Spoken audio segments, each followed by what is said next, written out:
اور اللہ تعالیٰ نے اسے روحانی قوت دی ہے، ایمانی قوت دی ہے۔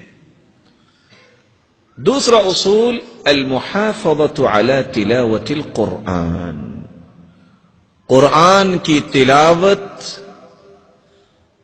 ہر نئے دن کا آغاز اللہ کی کلام سے کرنے والا زندگی کے ہر غم سے دور ہو سکتا ہے۔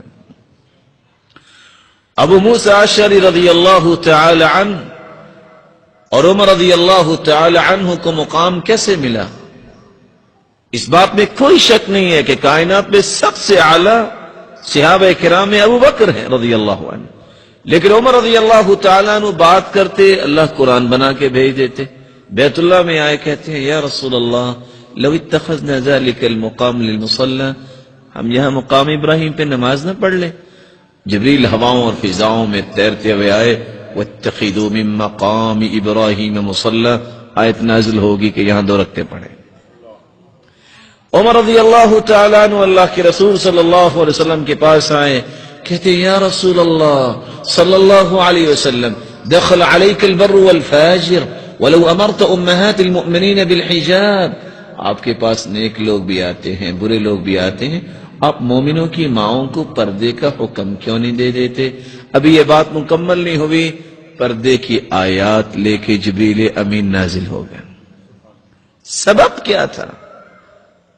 ان کے بیٹے عبداللہ ابن عمر بیان کرتے ہیں کہ عمر کی حالت یہ تھی كان اذا دخل البيت نشر المصحف قرأ فيه، عمر کی زندگی کا طریقہ یہ تھا، نماز پڑھاتے، ذکر کرتے اور گھر میں داخل ہوتے سب سے پہلا کام قرآن کھول کے بیٹھ جاتے۔ آج سے 20-25 سال پہلے یہی حالت تھی مسلمانوں کی، لوگ صبح صبح قرآن کھول کے پڑھتے ہیں، باقی کام نہیں۔ آج وہ حدیث میں آتا ہے كان لا ينام الا والسواك عند رأسه، رسول اللہ صلی اللہ علیہ وسلم اس وقت تک سوتے ہی نہیں تھے جب تک عائشہ صدیقہ رضی اللہ تعالی عنہ مسواک تیار کر کے آپ کے تکیے کے پاس رکھ نہیں دیتی تھی۔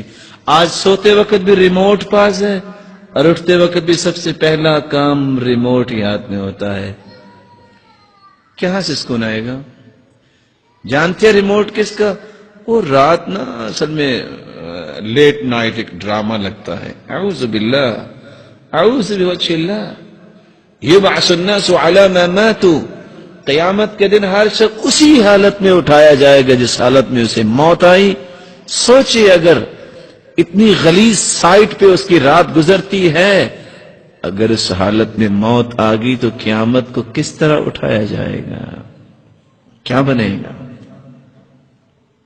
سکون کہاں سے آئے؟ سکون کے یہ راستے ہیں۔ ابو موسیٰ اشعری رضی اللہ تعالی عنہ فرماتے انی لاستحیی اللہ انظر فی عہد ربی فی اليوم مرہ او مرتین، لوگوں مجھے شرم آتی ہے میری زندگی کا ایک دن گزر جائے اور میں نے اپنے رب کی کلام کو پڑھا ہی نہ ہو، مجھے شرم آتی ہے۔ اور 40 دن کا نصاب بیان کیا، اقرأ فی 40، جب عبداللہ ابن عمر نے پوچھا کیا قرآن کتنی دیر میں ختم کروں، آپ نے فرمایا اقرأ فی 40، 40 دن میں۔